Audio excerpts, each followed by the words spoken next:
자, 시작하겠습니다.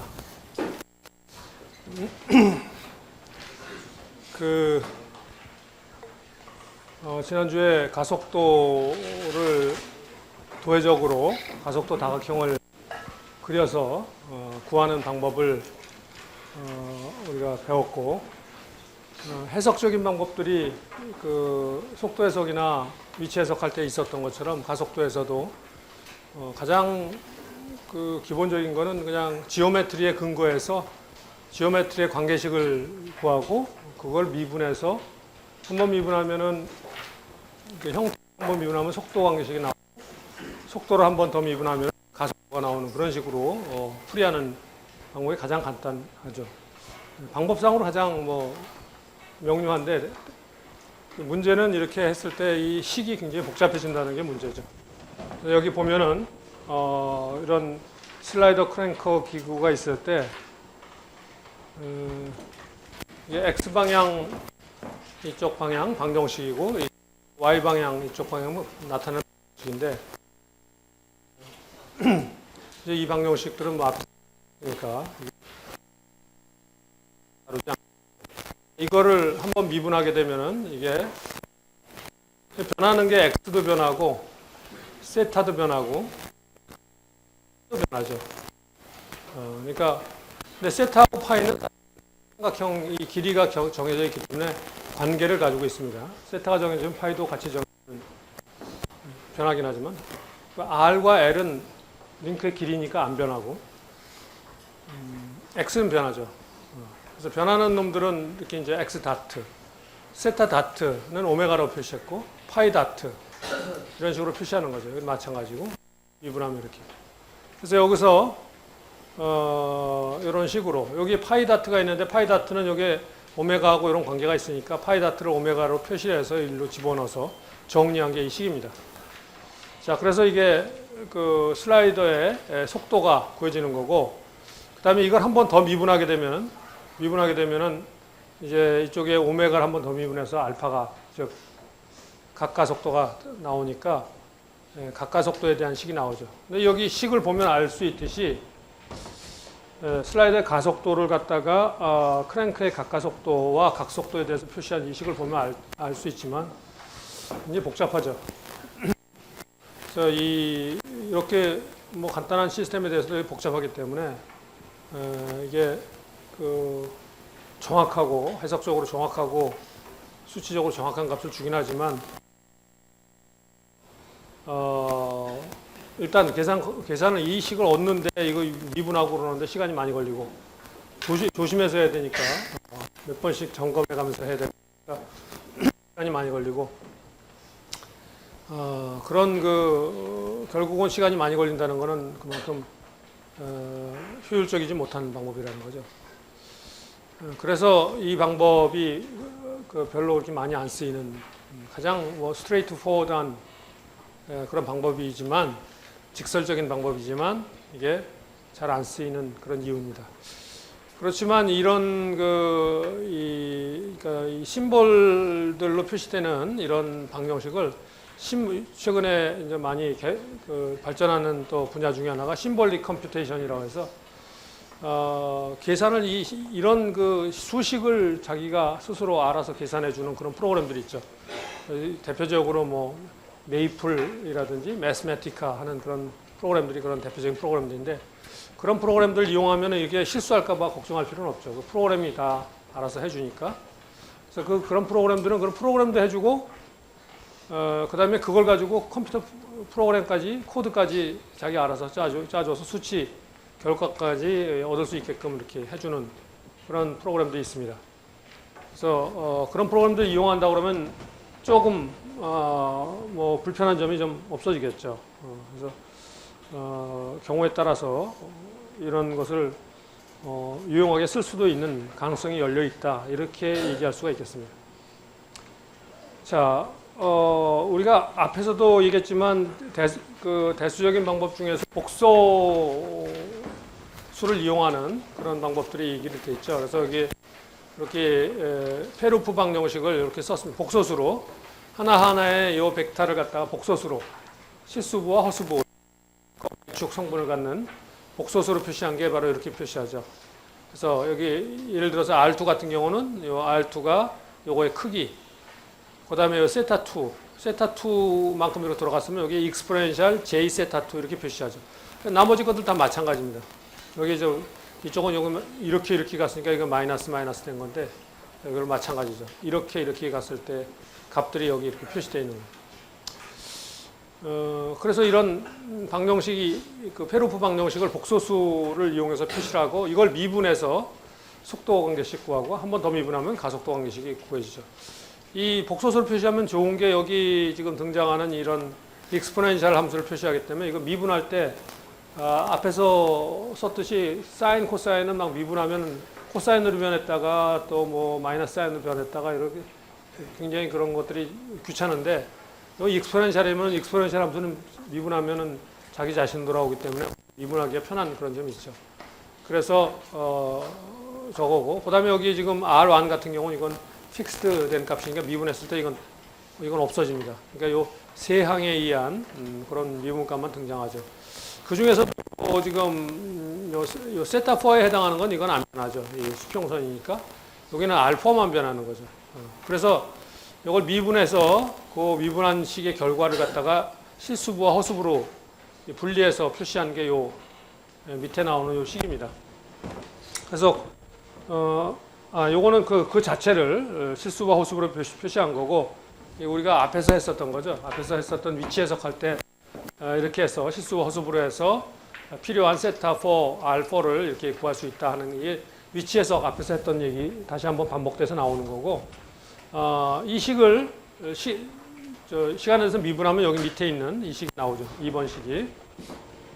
근데 2번 식을 보면은 이게 2번 식을 갖다가 실수부와 허수부로 나눠가지고 여기서의 미지수는 오메가3하고 알파 다트죠. 오메가2가 주어지고 각속도가 주어졌을 때 링크 3의 각속도와 슬라이더의 속도 하는 게 미지수기 때문에 미지수가 그 두 개예요. 이게 실수부와 허수부로 이루어진 두 개의 방정식이니까 두 개의 미지수를 풀 수 있죠. 풀면 이렇게 된다. 이것도 또 해석까지 했을 때 우리가 다뤘던 거고, 자, 이 식을 2번 식을 한 번 더 미분하면 이제 가속도 식이 나오는 거죠. 그래서 한 번 더 미분했을 때 나오는 식이 여기 나오는 것처럼 이런 식이 나온다. 물론 여기서 오메가3나 이런 것들은 우리가 이미 알고 있는 거죠. 오메가3 또 오메가2 이거는 속도 해석에서 이미 구해진 거기 때문에, 모르는 거는 알파2는 주어지는 거고, 알파3 그다음에 알파 더블 닷 두 가지 모르는 거죠. 그래서 그거에 대해서 이렇게 주어진 겁니다. 여기 알파2가 만일에 오메가2가 컨스탄트라면 알파2는 이게 0이 돼버리니까 이 첫 번째 항은 없어집니다.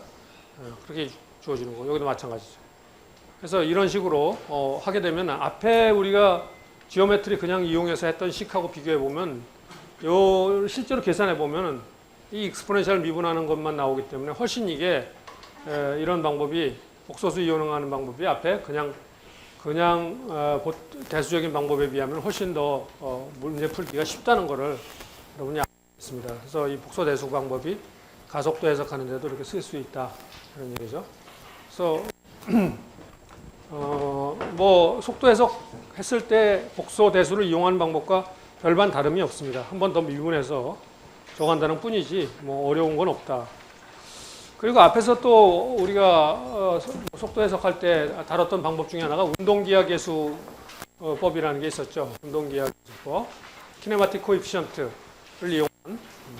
그래서 이렇게 이제 대표적으로 이런 사절 기구가 있다 했을 때 이 페루프 방정식의 x 방향, y 방향 두 개의 방정식, 이 스칼라 방정식으로 되고, 이 두 개의 스칼라 방정식 여기서 입력 변수가 세타2니까 입력 변수에 대해서 미분을 해서 얻어진 출력 변수들 모르는 놈, 세타3라든지 세타4 이런 놈을 모르는 걔네들의 세타2에 대한 미지수를 구하는 그런 저거죠. 미분을 하면은 이 두 개를 갖다가 세타2에 대해서 미분하면은 이게 세타2에 대해서 미분한 거죠. 이게 세타2에 대해서 한번 미분해서 얻어진 방정식이죠.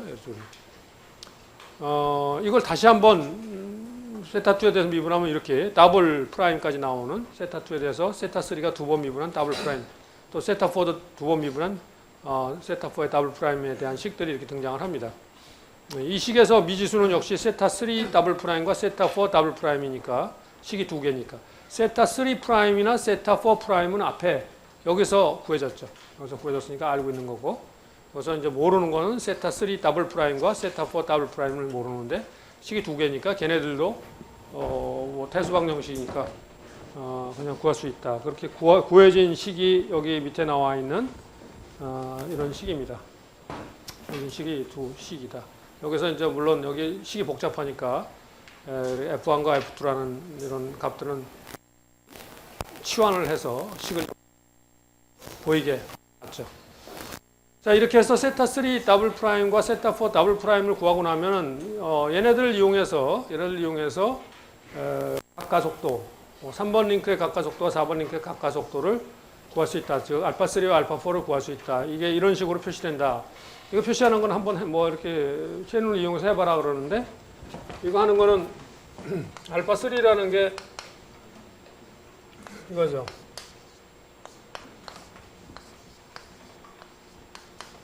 이렇게 돼 있는 놈이죠.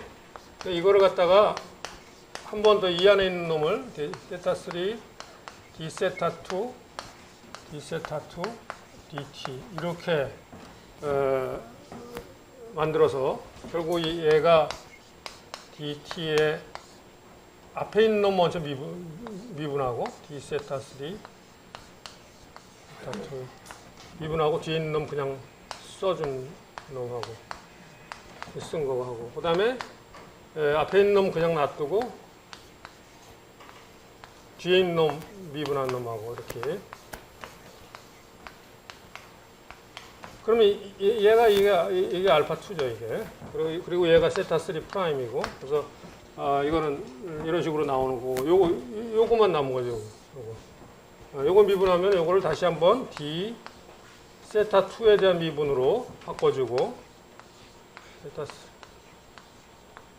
그 다음에 d 세타2 dt 나오고, 여기 원래 있었으니까 이게 자승이 되죠. 그리고 이렇게 돼서 얘가 세타3 더블 프라임이죠. 더블 프라임. 그래서 거기 나온 것처럼 그렇게 나오는 거다. 뭐 간단한 체인을 써서 한번 해봐라. 뭐 간단한 겁니다. 남이 풀어놓은 건 다 간단하죠. 자기가 풀려고 그러면 잘 안 되는 거. 연습이 필요해요. 항상. 자기가 어느 정도 여러분이 천재라면은 뭐 연습이 필요 없습니다. 천재는 연습 필요 없지만, 그게 우리 대부분의 사람들은 천재가 아니기 때문에 연습을 해야 돼요. 뭐든지. 아무리 단순해 보이는 것도 연습이 없으면은 결정적인 순간에 문제를 발생시켜요.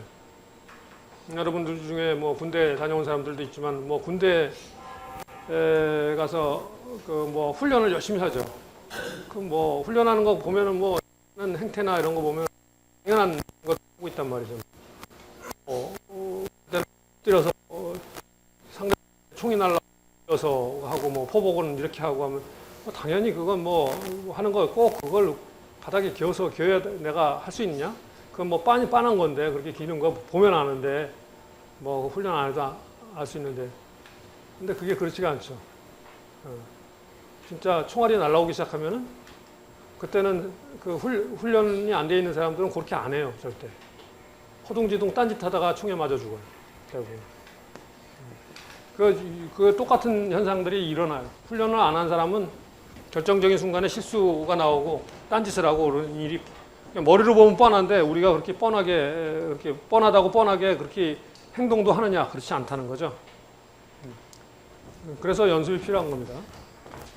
그냥 눈으로 봐서 이거 뻔한 건데 이건 내가 해봐서 뭐하나 이런 생각이 들 수 있는데 그렇지 않다는 거예요. 우리는 그렇게 간단하게 그렇게 보기만 하면은 그게 다 행동으로 옮겨지는 그런 존재들이 아니라는 거는 아마 여러분들도 인생을 살아가면서 다만 느꼈을 거예요. 자, 그 다음에 또 하나 배웠던 게 이 체이스의 해법이라는 거죠. 체이스의 해법. 그래서 체이스는 해법은 그냥 벡터 그대로 다이렉트 푸는 이 체이스 해법이라는데 이게 벡터 루프 방정식.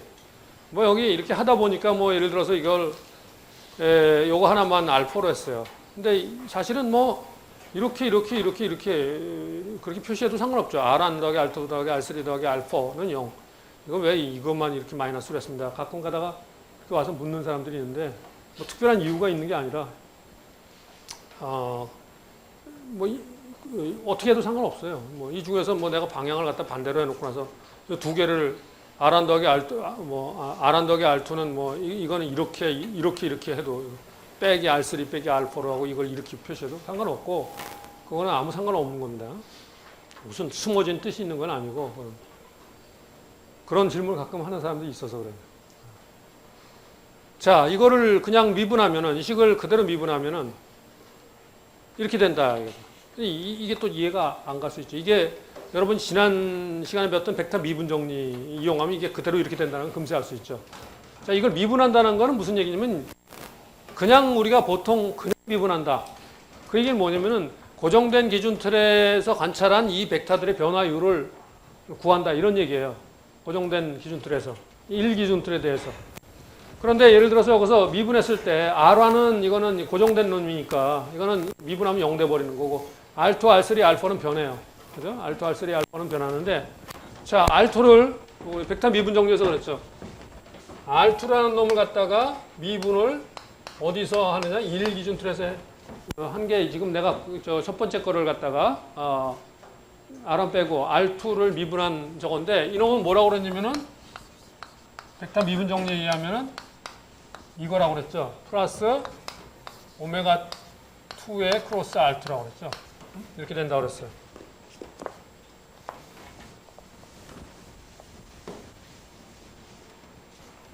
그런데 이게 뭡니까? R2가 링크 2에 붙어 있는 벡터죠. 그러니까 2번 링크에서 보면 얘는 시간에 대해서 안 변하죠. 안 변해요. 2번 링크에서 보면. 그래서 이놈이 없어져 버리기 때문에 이것만 남은 거죠. 나머지도 다 똑같은 거죠. 벡터 미분 정리로 생각하면 얘가 왜 이렇게 나왔는지 금세 아주 쉽게 알 수 있는 거죠. 얘네들이 왜 이렇게 나왔나 쉽게 알 수 있죠. 자, 그래서 요 식인데 요 식을 갖다가 풀기 위해서 거기에 지금 평면 운동하고 있으니까 오메가 2, 오메가 3, 오메가 4, R2, R3, R4를 갖다가 크기와 방향으로 표시를 해서 여기다 대입을 해요. 이렇게 크기 방향으로 다 표시해서 여기다 대입을 하니까 이 식이 이렇게 식이 되죠. 자, 이 식을 놓고 여기서 내가 뭘 구하고 싶다? 여기 미지수는 속도 해석할 때 미지수는 오메가 3하고 오메가 4죠. 그래서 이거 구하려면은 이거 구하고 싶으면은 예를 들어 오메가 3를 구하고 싶다. 그러면 얘를 없애버리면 되잖아요. 얘는 알려져 있는 값이니까 얘를 없애면 되니까 얘를 없애려면 여기다 알파 헤트를 갖다가 내적해버리면 K4 크로스 알파 헤트하고 알파 헤트하고는 수직이니까 알파 헤트를 내적하면 얘가 없어져 버리죠. 거기서 이 오메가 3가 오메가 2의 함수로 표시가 되고 그 다음에 오메가 4를 구하고 싶으면 여기다가 R3 헤트를 내적하면 얘가 없어져 버리죠. 그리고 이제 얘 오메가 4를 오메가 2로 표시할 수 있죠. 그게 이제 속도 해석할 때 했던 거고 그러면은 이제 가속도 해석을 할 수 있는 식이 나오죠. 이 식을 한번 더 미분하자. 더 미분하면은 얘 앞에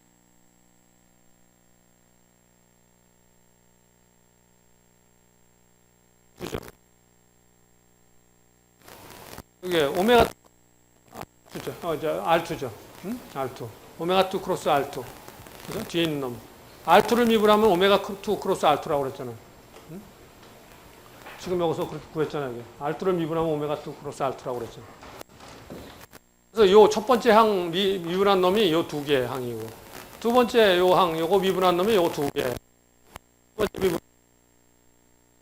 지금 미지수는 알파 3하고 마찬가지로 해도 알파2는 알파2K, 알파3는 알파3K 햇 이렇게 해가지고 집어넣어서 식을 정리하면 이 식인데 이 식에서 미지수는 지금 알파3하고 알파4하고 두 개죠.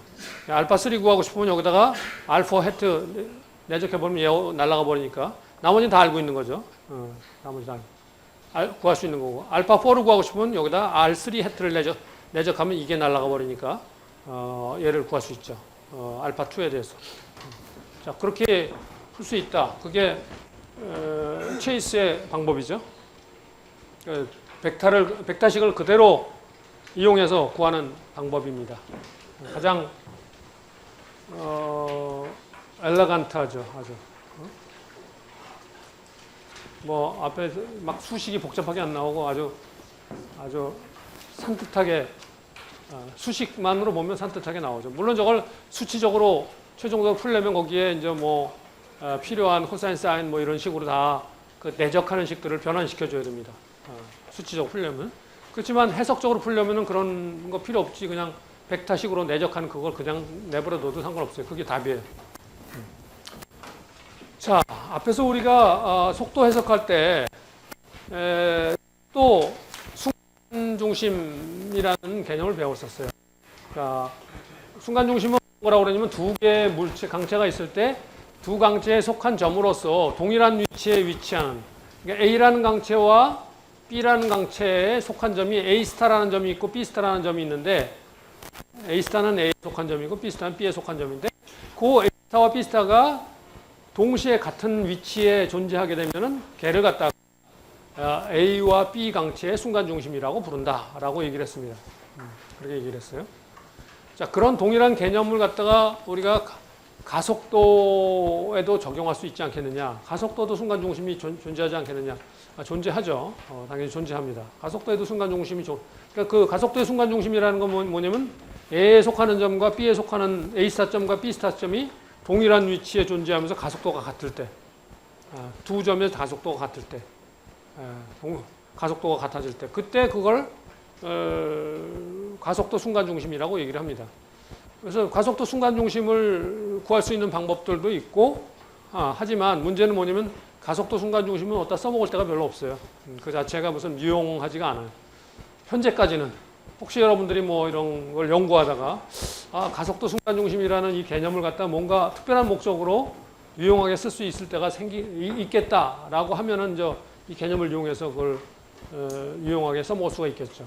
근데 속도 순간 중심처럼 가속도 순간 중심은 별로 유용한 데가 별로 현재까지는 별로 없습니다. 그래서 그 개념은 있지만, 그리고 구할 수 있는 방법도 있지만, 그걸 써서 뭐에다가 유용하게 기구의 설계나 해석이나 뭐 이런 걸 하는데 뭐 유용하게 써먹을 만한 그런 데가 별로 없다. 그래서 이게 한번 이렇게 언급만 내고 그냥 넘어갑니다. 여기서 보면은 뭐 대표적으로 어떤 한 강체가 있을 때 지면과, 그러니까 베이스링크와 어떤 강체 사이의 가속도 순간 중심을 구해라 그러면 베이스링크의 점들의 가속도는 다 0이니까, 즉 어떤 강체의 가속도가 0이 되는 점을 구하면 그 점이 바로 가속도 순간 중심이 되겠죠.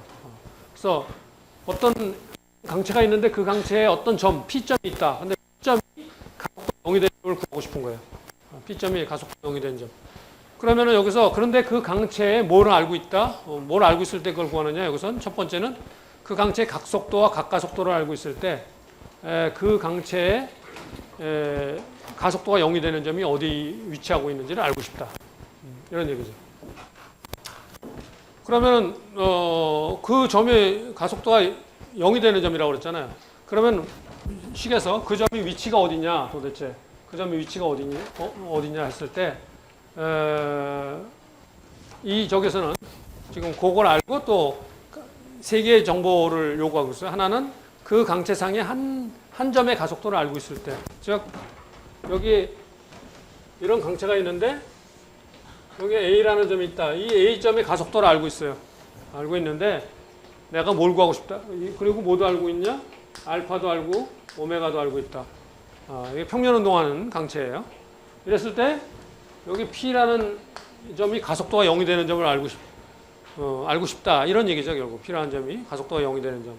그러면 이거는 여러분이 알고 있는 가속도 저 정리에 의해서, 이점 정리해서 이렇게 되죠. AP니까 이게 어떻게 됩니까? R 이렇게 되는 거고, 플러스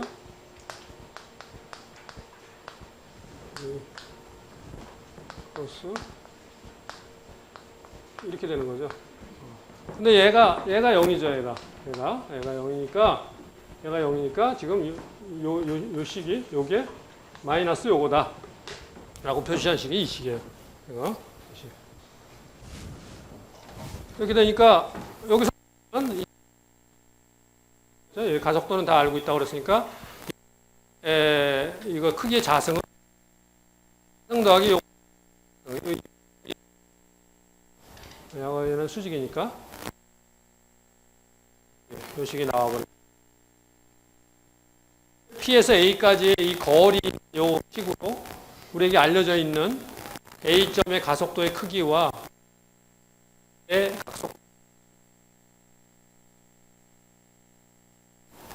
P점의 위치가 우리가 알 수가 있는 거죠. A점에서부터 P점까지 거리를 알 수 있다. 그 다음에 방향은 어떻게 되느냐.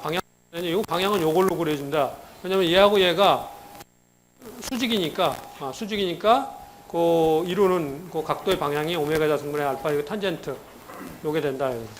요게 되기 때문에 이 방향이 여기서 여기 아크 탄젠트인데 이게 마이너스 1이 빠졌다. 아크 탄젠트 마이너스 1 빠졌어. 그렇게 된다.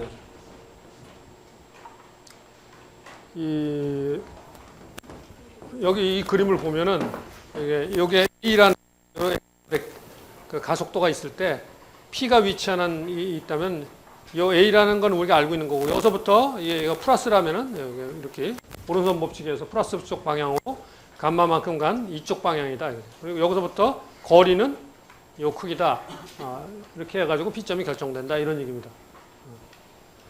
어떻게 P점이 위치가 결정되는지 이렇게 A라는 벡터를 갖다 A점이 있고 그 A점에 그 가속도의 방향이 이렇게 주어져 있다면은 크기와 방향이 주어져 있다면은 P점까지 이 거리와 얘와 얘가 이루고 있는 이 각도는 이 두 식으로 결정된다. 이런 얘기입니다.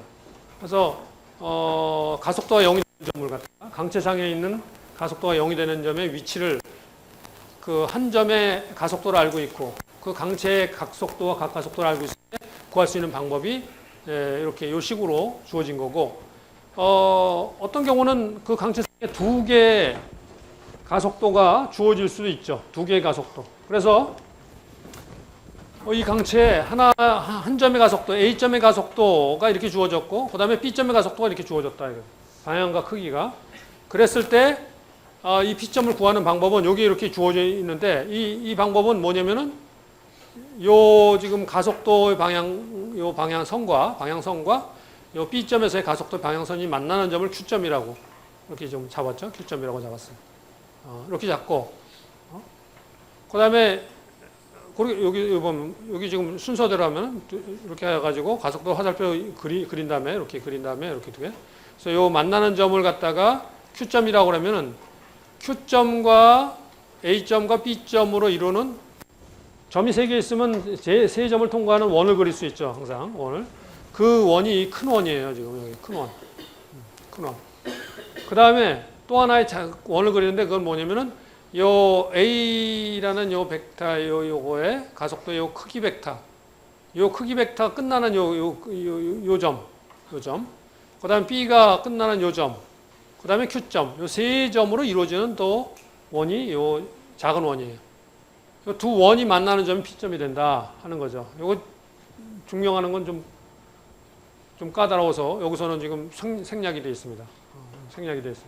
뭐 키네마틱스 관련된 것들이 이런 방법을 제시하는 것들이 하나의 논문으로 과거에 다 이렇게 쓰여졌던 것들에서 그걸 뭐 간단하게 여기다 소개할 수는 없고 여러분이 나중에 이거의 방법에 왜 그렇게 되느냐 하는 것까지 알려면은 나중에 이제 그런 논문을 보고 공부를 해야 되는 거죠. 여기서는 뭐 그렇게 이렇게 복잡하게 그런 깊은 저것까지 알 필요가 없고 방법만 소개를 하고 있는 겁니다. 이런 식으로 한 강체에 있는 두 개 점의 가속도를 알고 있으면은 그러면은 그 강체의 가속도가 0이 되는 점의 위치를 이런 방법으로 구할 수 있다 하는 겁니다. 여하간 순간 중심이라는 건데 가속도 순간 중심. 지금 얘기하는 건 뭐예요? 베이스 링크와 한 그 강체의 가속도 순간 중심을 구하는 거고. 또 둘 다 움직이게 되면은 이게 또 달라지겠죠. 둘 다 움직이게 되면은 그 둘 다 움직이는 놈의 또 가속도 순간 중심이라는 게 또 있을 테니까 그건 지금 얘기한 이런 방법을 조금 더 발전시켜서 해야 됩니다.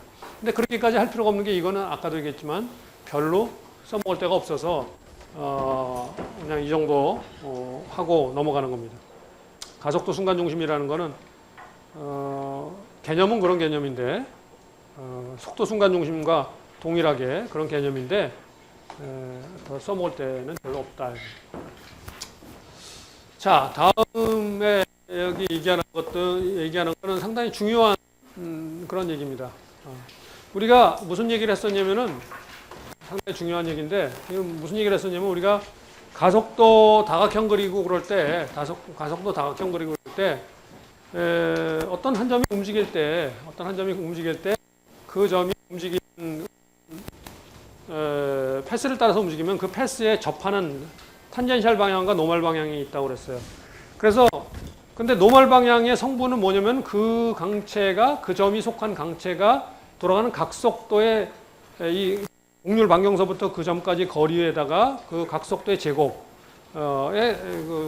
곱한 그 값을 갖다가 노멀 방향 성분으로 갖는다고 그랬단 말이죠. 속도 해석이 끝났을 때 그 노멀 방향 성분은 가속도 성분은 정해진다고 그랬어요.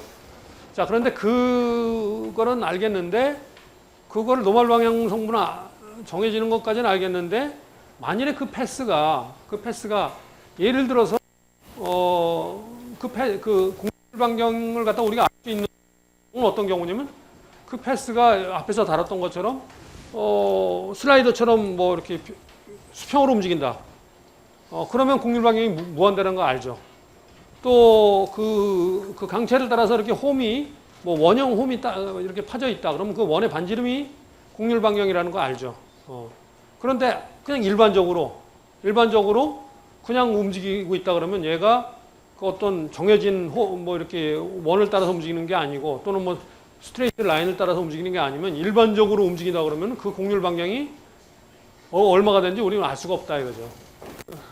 그러니까 각속도도 알고 있지만 곡률 알아야 노멀 성분을 우리가 계산할 수 있는데 그 가속도 성분을 그 곡률 반경을 모르면 계산할 수가 없다. 자, 그러면 어떻게 하면 곡률 반경을 구할 수 있겠느냐 하는 얘기에서 출발하는 게 오일러 사바리 방정식이에요. 그 구하는 방법으로 제시되는 겁니다. 근데 도회적 방법에서 그게 중요하기 때문에 이런 방법이 소개가 됐는데 좀 복잡해요. 조금 복잡해요. 그렇지만 아예 그럴 정도로 복잡하지는 않은 건데 이거를 다루다 보니까 내가 지난 그 3장 끝에 마지막 부분을 안 하고 넘어간 부분이 있더라고요. 그래서 그 부분을 잠깐 얘기를 하면은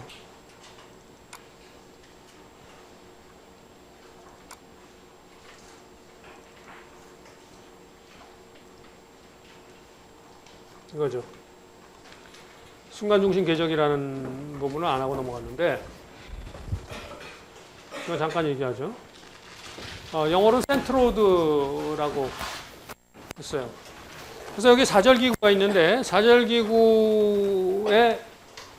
이런 지금 포지션에서 P13을 구하면 이렇게 두 개 이렇게 걷고 얘가 3중심점 정리해서 요거 두 개 거서 만나는 점, 요거 두 개 거서 만나는 점에서 이게 P13가 결정된다. 순간중심이 1번 링크와 3번 링크에 이게 결정된다 그랬어요. 근데 얘가 이게 이렇게 움직이면은 요 위치도 움직이겠죠. 이 P13 위치. 그 움직이는 놈들을 P13을 갖다가 여기다가 쭉 공간에다가 말이죠. 공간에다가 뭐라고 그러냐면은 요게 센터. 그러니까 고정된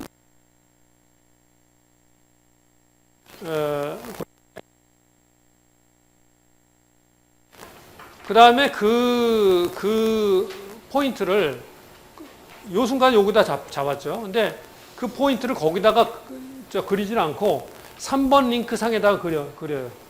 3번 링크 상에다 딱딱딱딱 그려요. 이거에 이 선이에요. 이 선.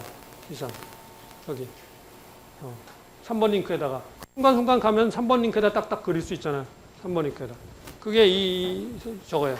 이렇게 그려놓고 나면은 마치 뭐가 되냐면 이 4절 링크가 움직이는 게 3번 링크하고 얘는 지금 1번 링크에 고정돼 있다 그러면 1번 링크죠. 1번 링크가 여기서 이렇게 굴르고 있는 것 같은 그런 운동하는 거다 이거예요. 그래서 얘 없어도 얘 가지고 3번 링크와 3번 링크의 모션을 만들어낼 수가 있어요. 이거 가지고. 이런 저걸 가지고. 그래서 이 픽스드 센트로드와 무빙 센트로드가 픽스드 센트로드를 따라서 이렇게 움직이는 그런 움직임을 하는 거다. 이거. 그래서 이런 개념으로 그래서 4절 기구가 이렇게 두 개의 기구로 내가 이 3번의 링크의 모션을 갖다가 이 4절 기구가 이렇게 했을 때 움직이는 모션을 얘하고 두 개가 이렇게 굴러가는 모션으로 3번 링크의 모션을 만들어낼 수 있다. 이거예요. 똑같이. 그 얘기예요. 그래서 이거는 지금 하나는 고정된 순간중심 궤적이고 하나는 뭐 움직이는 순간중심 궤적인데 이게 지금 1,3이니까 하나는 고정된 거에 된 거니까 그러는데 여기 있는 4절 기구 같은 경우는 이거 1, 2, 3, 4 이렇게 돼 있죠. 여기 P24, 2번과 4번 사이 4번 링크의 순간중심 궤적이 P24인데 이걸 갖다 P24를 갖다가 얘를 갖다 2번을 돌려가면서 24를 갖다 2번 링크에다가 다 찍어가지고 그린 그림이 요 프로파일이에요. 그 다음에 3번 링크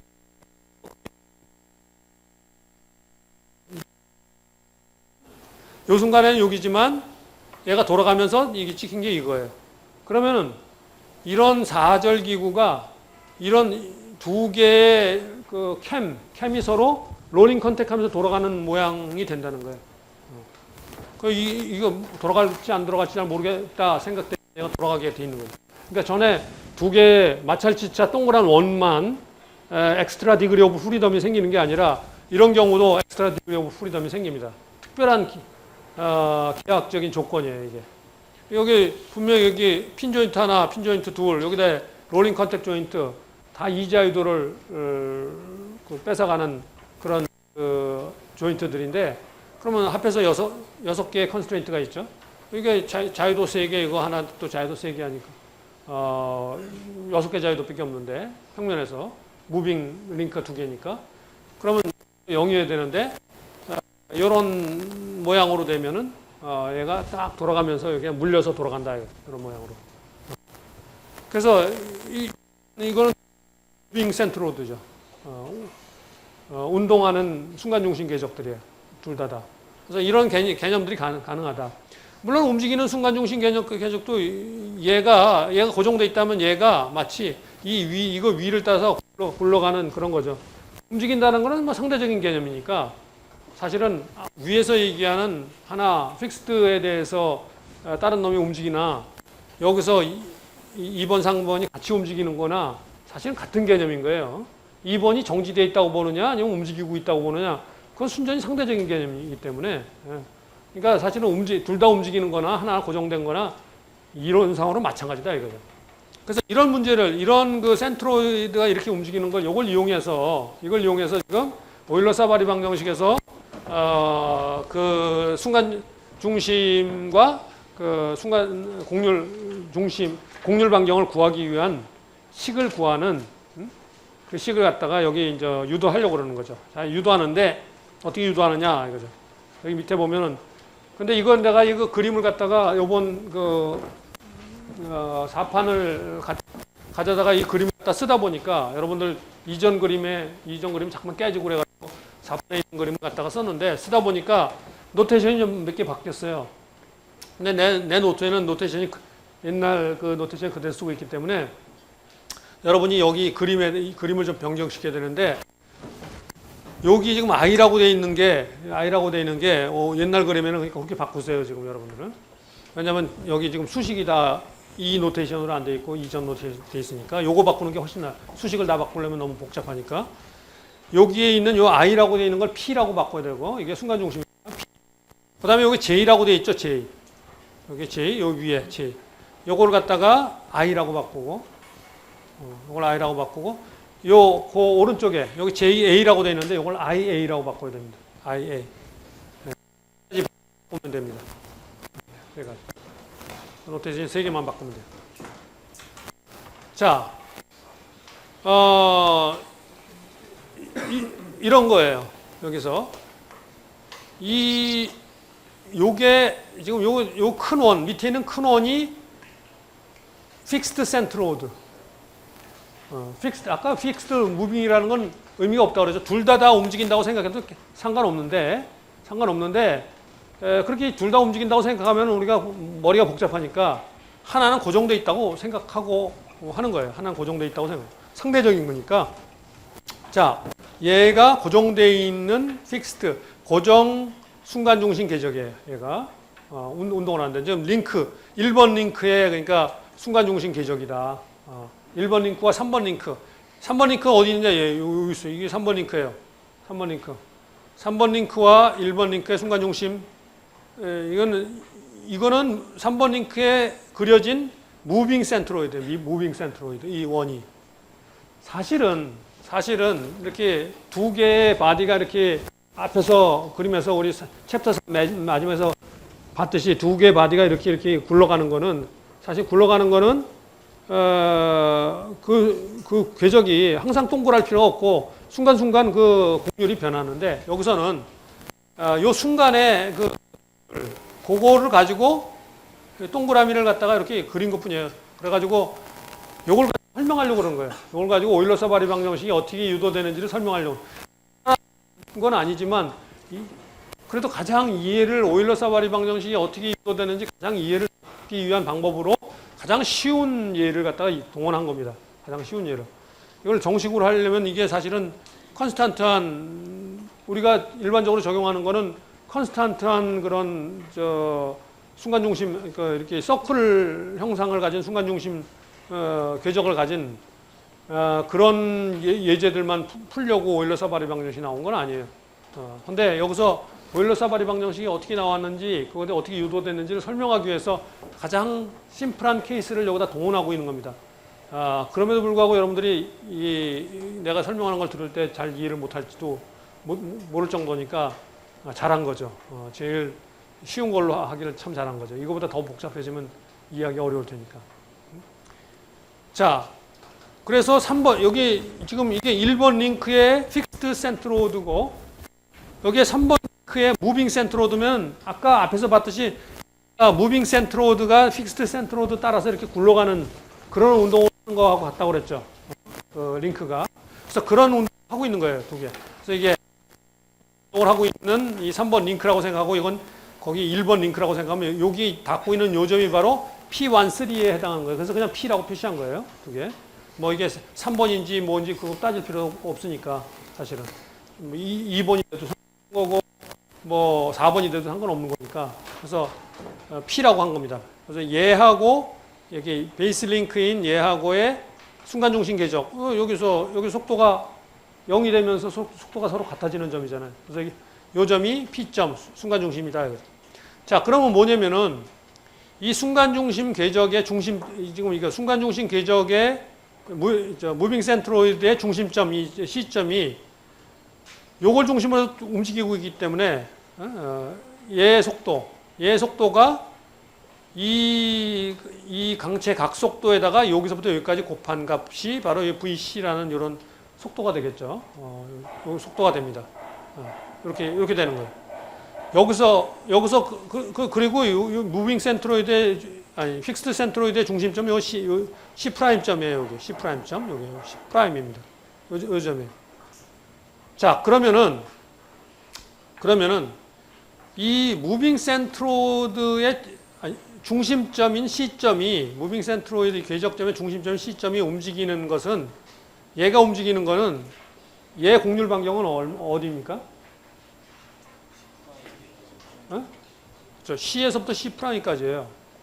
이게 곡률 반경이 아니라는 거죠. 이게 곡률 반경이 아니에요. 이걸 혼동하면 안 되죠. 이걸 중심으로 돌고 있으니까 이게 곡률 반경이라고 생각하는 거는 얘가 계속 고정돼 있으면 이게 곡률 반경이죠.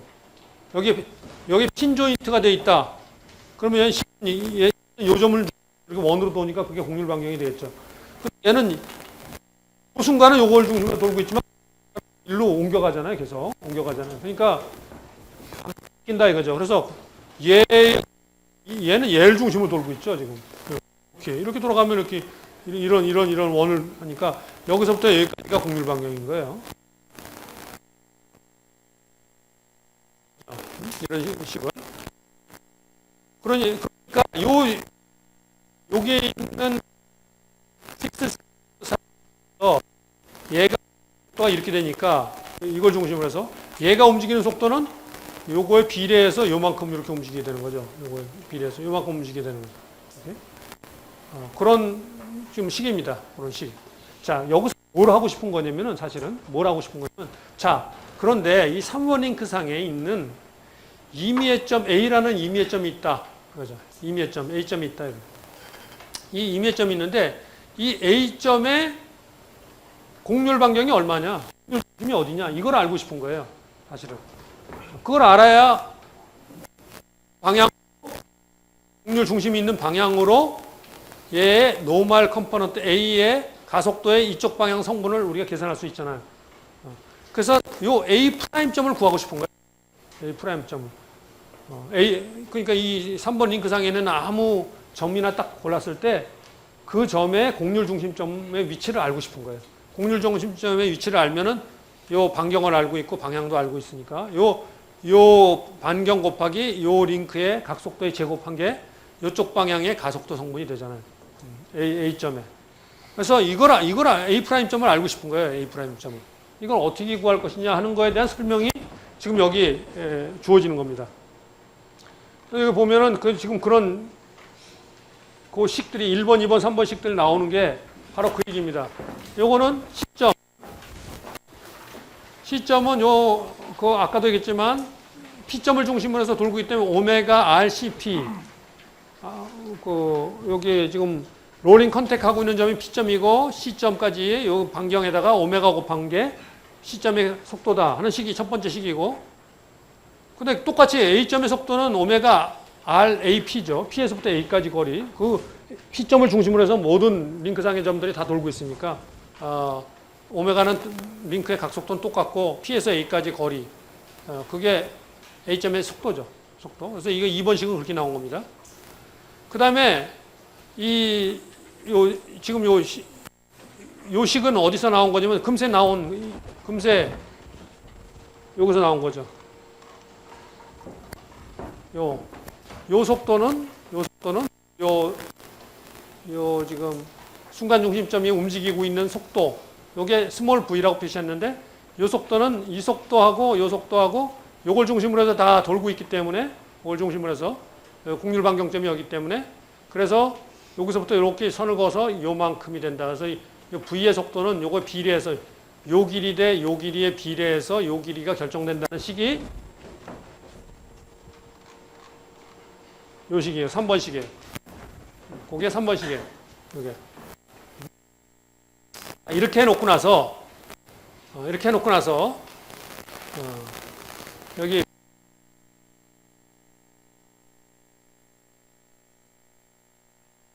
이 프라임점의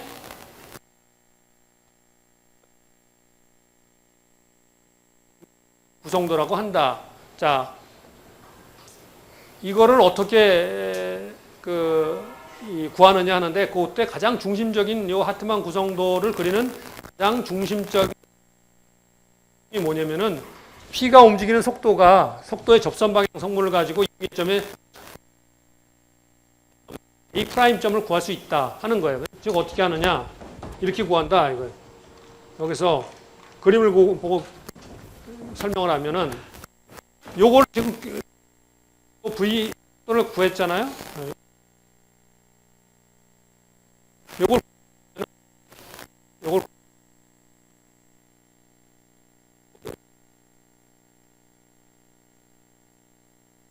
한 방향 평행한 요 선을 긋고 그거에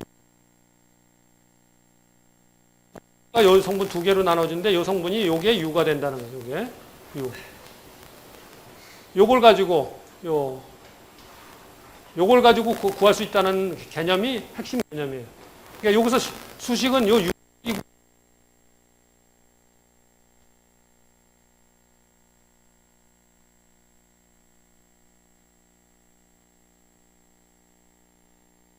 오메가를 쓰면 그래서 오메가 곱하기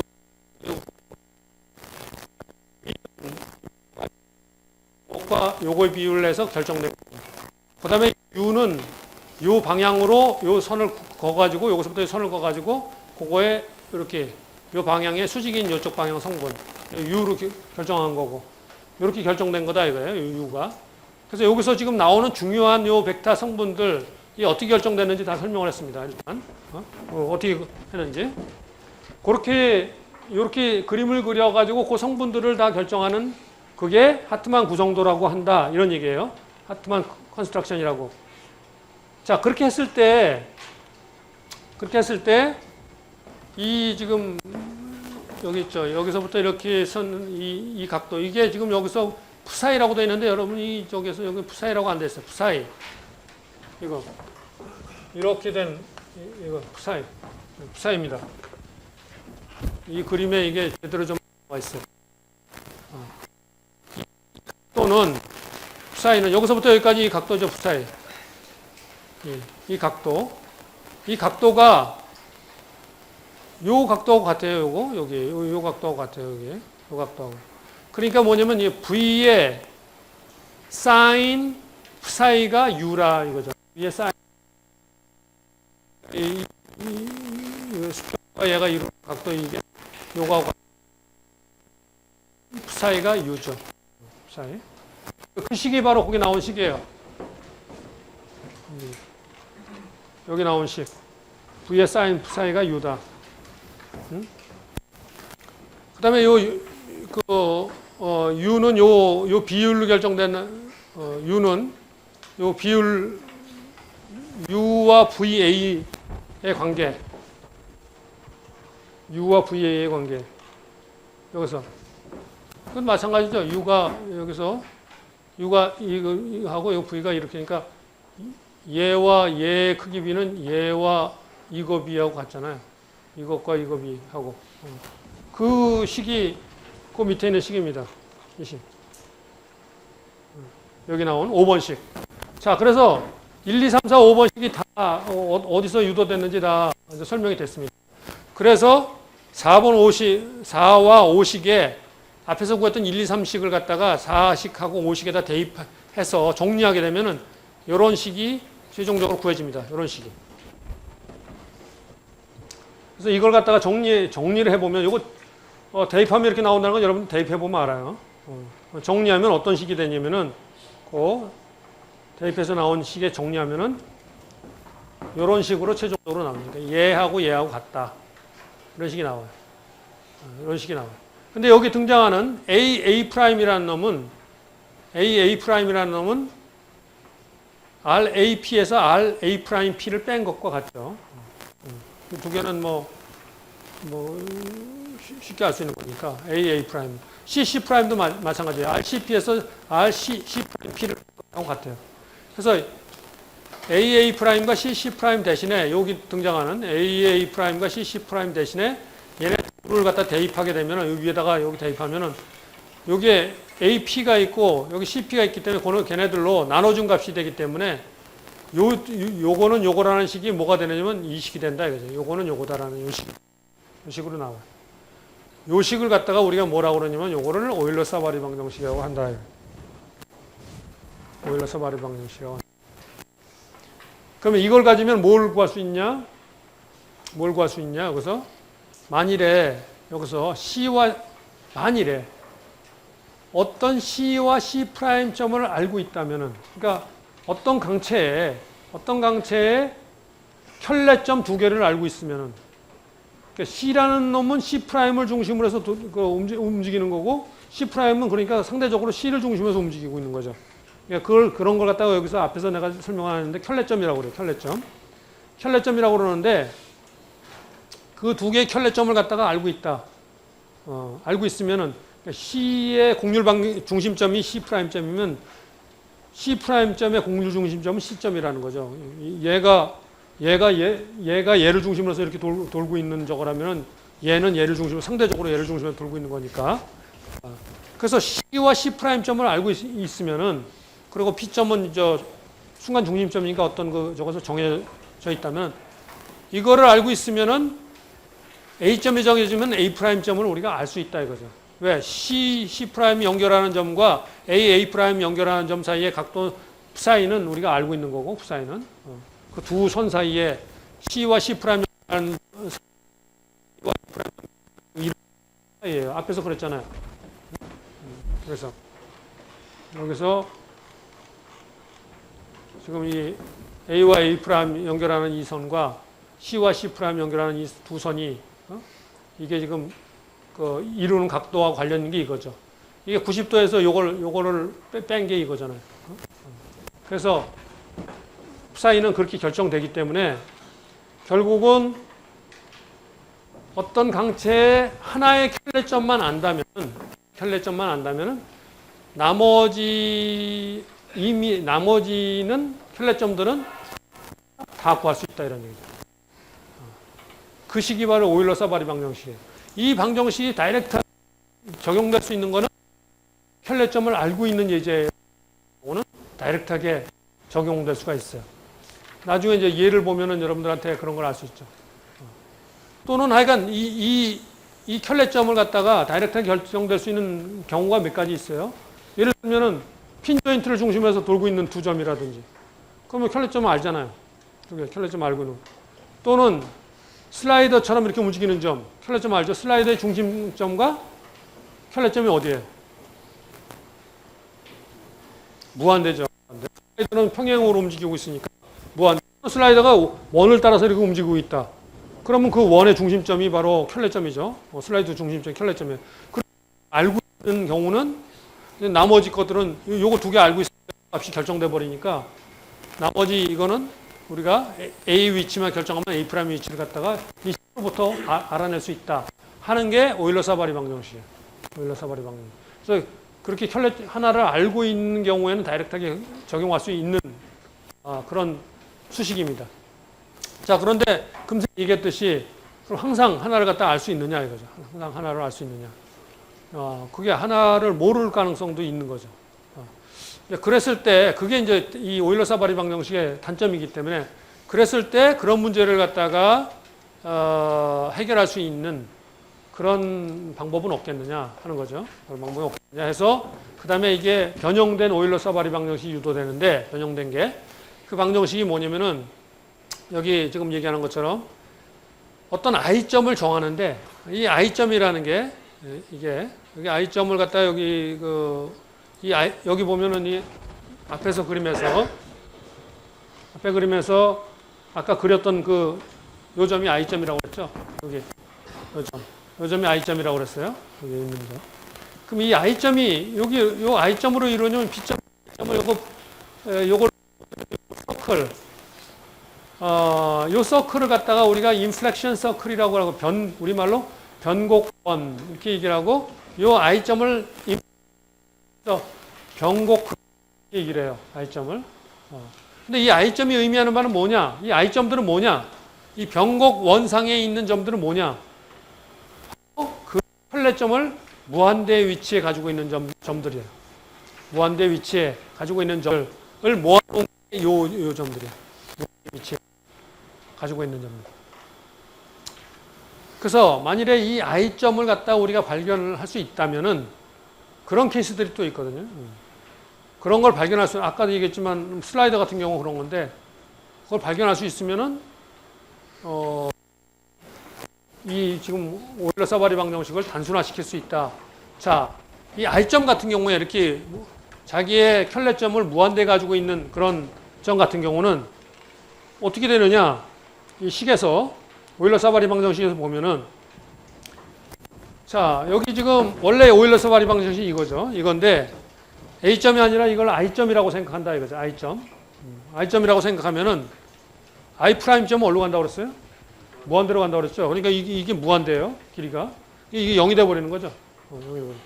그리고 I점은 아까 금세 얘기했지만 I점이 되면 이게 사이가 90도가 되죠. 90도. 그 수직으로 써버리니까 90도가 돼 버리니까 얘가 1이에요. 1이 돼 버리는 거예요. 그런 식이 돼 버리는 거죠. 그래서 그 다음에 나오는 그런 관계식을 갖기 때문에 결국은 뭐가 되느냐? 여기서 여기에 여기서 요거는 RIP가 돼버리고, RIP. 이 왼쪽 항은. 요건 0 돼버리고 1 돼버리니까 여기 RIP죠, 여기. 오른쪽만 이렇게 남는 이런 식이 된다, 이거. 이런 식이 된다. 이런 식이 유도가 된다, 이거죠.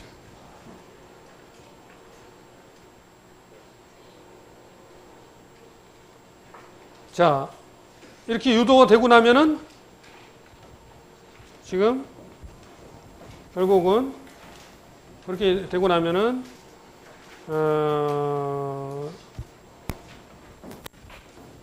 이 식을 갖다가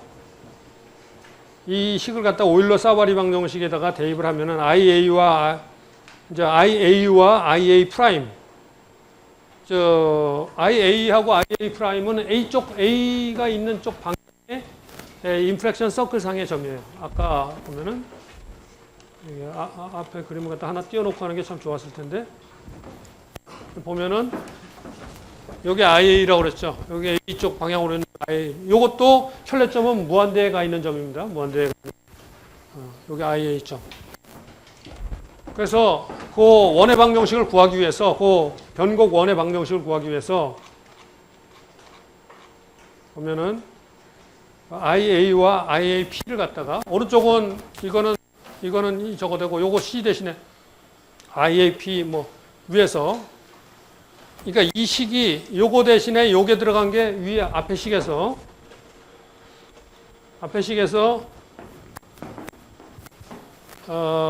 요거 대신에 요게 들어간 겁니다. 요게. 그다음에 여기는 그대로 있으면서 요게 A 대신에 IA가 들어가고 여기가 A 프라임 대신에 IA 프라임이 들어간 거예요.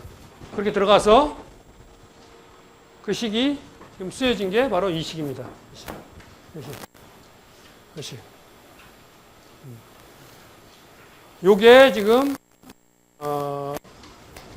변형된 오일러 사바리 방정식이 되는 건데, 여기서 아까도 얘기했지만 IA 프라임은 무한대가 된다고 그랬죠. 그러니까 얘가 지금 여기 무한대가 되다 보니까 얘는 날아가 버리죠. 그러니까 RIAP의 분의 1 사인 P사인은 RIP 분의 1 이렇게 되는 거죠. 그래서 결과적으로 어떤 식이 얻어지느냐면은 이런 식이 얻어지는 거죠. 이 식이 얻어지는 거죠. 이 식이 얻어진다, 이거.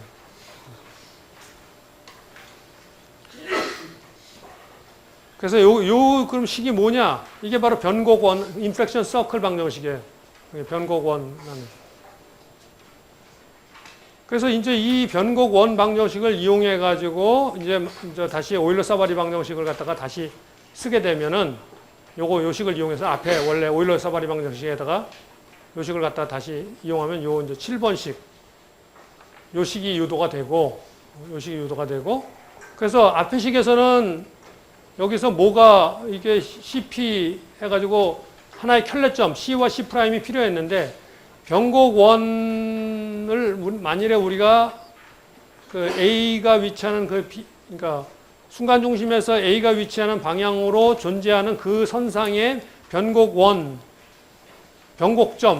IA를 알고 있으면, 변곡원상의 점인 변곡점 극점 IA를 알고 있으면은 그 식이 이렇게 간단하게 된다는 얘기입니다. 이렇게 간단하게 바뀔 수 있고, 이게 이제 변형된 오일러 사바리 방정식이 된 거죠.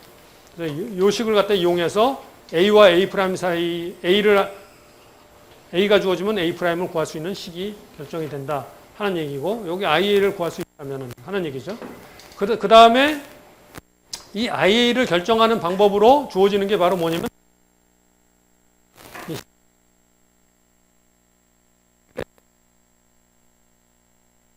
요거는 안, 요거까지 증명하는 게 굉장히 복잡하기 때문에 이미 여기 나와 있는 것만 해도 복잡하니까, 그래서 요렇게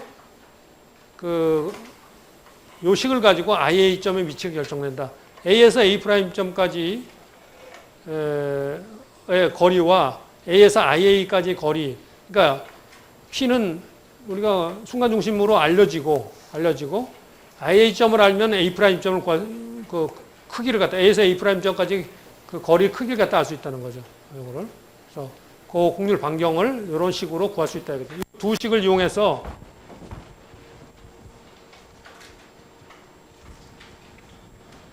그 곡률 반경과 곡률 중심의 위치를 갖다 구할 수 있다 이거죠. 여기서 지금 이 변곡 원을 구할 때 주로 쓰는 식이 이 8번식입니다. 아까 얘기한 그 인플렉션 서클을 갖다가 구할 수 있어야 그래야 지금 이 IA를 구할 수 있기 때문에 이 변곡 원을 구할 때 주로 쓰는 식이 이 8번식이에요. 그래서 이 식을 이용해서 결국은 IA를 구하고 IA를 구하면은 요거를 아니까 요 오른쪽 항을 알고 그러면 이제 이 식에서 A만 주어지면 A 프라임을 구할 수 있고 이렇게 되는 겁니다. 그래서 이 식이 변곡 원 구할 때 쓰이는 식이다. 그래서 요 두 개를 이용해서 쓰게 되면은 앞에 썼던 원래 오일러 사바리 방정식보다 훨씬 더 쉽게 구할 수 있다. 자, 그런데 그러면 실제로 어떻게 하나 하는 거를 좀 예를 통해서 볼 수 있으면 훨씬 더 이해가 쉽겠죠. 그래서 그 다음에 이제 예제가 등장을 합니다. 여기 이게 크랭크 슬라이더 예제예요. 슬라이더 예제인데 요 3번 링 커넥팅 로드 상의 한 점 C점에 얘의 켤레점을 구해라. 요 순간 이런 얘기입니다. C'점을 구해라. 그 C'점이 그 노멀 방향, C'점이 어떻게 움직이는지를 보고 그 노멀 방향 가속도 성분을 우리가 알고 있단 말이죠. C'을 구할 수 있으면 C'에서 C까지 거리에다가 오메가3에 제곱하면은 요 C'점이 갖는 가속도 성분의 노멀 방향 성분을 우리가 알 수 있는 거예요. 그래서 C'점을 구하려고 그러는 거예요. 자, 이런 문제 C'을 어떻게 구하느냐? 지금 금세 구했던 오일러 사바리 방정식을 통해서 구하는데 여기 보면은 지금 그걸 구하려면 P13를 구해야겠죠. P13 구하는 거는 여러분이 순간 중심 궤적 통해서 여기서 보면은 P13의 위치가 요게 지금 이렇게 표시된 P13 P점. 여기도 그걸로 바꿔야 됩니다. 여기 P점. P점. C고 요게 IA입니다. IC. 여기 JC, JA로 바꿨는데 판에서 여기 IC, IA. 자, 그러면은 요 점이 결정됐으니까 요 점이 결정됐어요. 이게 결정됐어요.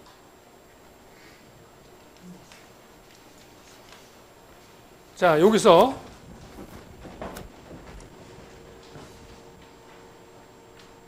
그 구하는 저걸 보면은 IA의 위치를 갖다가 IA의 위치를 먼저 구해야 된다고 했죠. 앞에서 썼던 그걸 이용하면 식이 있죠. 8번이면은 자, A에서부터 A 프라임 요 길이 알고 있어요. 요거 알고 있고 A에서 이것도 길고 알고 있고 요 I에서 요거 알고 있고 그러면 지금 이 앞에 8번식을 보면은 IA가 8번식에서 AA 프라임 알고 있죠. 그다음에 AP 알고 있죠. 그러니까 A에서 IA까지 거리를 갖다 구할 수 있다는 거죠. A에서 I. 58번식에서. 자, 이 예제에서 보세요. A 프라임 알고 있었죠. 여기서 B에서 여기까지 거리 알고 있죠. 알고 있으니까 요 IA까지 거리 이거 알 수 있다는 거죠. 요거. 그 식에서 8번식에서. 그래서 이 IA점이 결정이 되고 나면은 얘하고 왜 이 점이 인플렉션 서클 상의 점이어야 되나요? 얘가 슬라이더니까 얘가 곡률 방정이 무한대죠. 이게 얘가 곡률 그 인플렉션 서클 상의 점이어야 돼요. 그죠? 그래서 얘하고 세 개를 지나는 서클을 이렇게 그릴 수 있는 거죠. 이렇게. 그래서 여기서부터 요 선에 연결되는 요 점이 바로 여기 IA점이 된다. 이렇게 되는 거죠. 그래서 이게 결정이 되고 나면은 이제는 C점도 요 점이 결정이 되고 나니까 요 점 결정이 되고 나면 요 C점도 여기서 이렇게 여기서부터 이렇게 거서 여기 C'점, C점에 해당하는 C'점의 위치를 갖다가 이제 그 앞에 나왔던 그 식을 이용해서 똑같은 식을 이용해서 C'점의 위치를 갖다가 구할 수가 있다 이거죠. 요거를 갖다가 이것도 똑같은 그 식에다가 A 대신에 C를 대입한 것 뿐이에요. 앞에 이 식에서 이 식에서 A 프라임은 AIA 분의 AP인데 그게 아니라 CC 프라임은 CIC 분의 CP 이렇게 해서 구한다 이거죠. 다 이쪽은 다 알고 있으니까 이걸 구할 수 있다 이거죠. 이걸 이용하면 그렇게 구할 수 있다 이런. 이 식은 지금 그 공률 원이고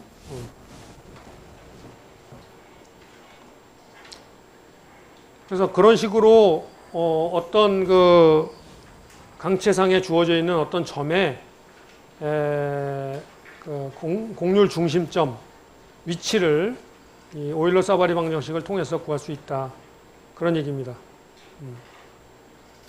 이거를 갖다 근데 이걸 구할 때 한 가지 주의해야 될 점이 있어요. 여기 보면은 주의해야 할 점이 이거 보세요. 조금 더 올려놓고 여기 이 식을 보면은 얘는 제곱이니까 플러스에 무조건. 근데 여기는 뭐냐면 A'에서 A 방향이에요. A'에서 A 방향. IA에서 A 방향이 A'에서 A 방향하고 같은 방향이 된다는 얘기예요. 이게 길이만 나타나는 게 아니라 방향도 나타내고 있어요. 그 점을 주의해야 돼요. 그릴 때, 나중에 문제 풀 때. 여기서 보면 A'에서 방향하고 IA에서 A 방향하고 이게 같은 방향이잖아요, 두 개가. 이거 그리다 보면은 이번 예제에서는 뭐 당연한 것 같지만 반대 방향으로 할 수 있어요, 여러분들. 반대 방향으로 잘못 찍을 수가 있다는 얘기예요. 그래서 그 방향 조심해야 됩니다. 할 때. 얘하고 A'에서 A 방향과 IA와 A 방향이 얘가 같은 방향이어야 된다. 같은 방향이어야지 이게 되는 거지. 얘가 무조건 이 거리만 나타내는 게 아니다 하는 거예요. 거리만 나타내는 게 아니다. 그 점을 잘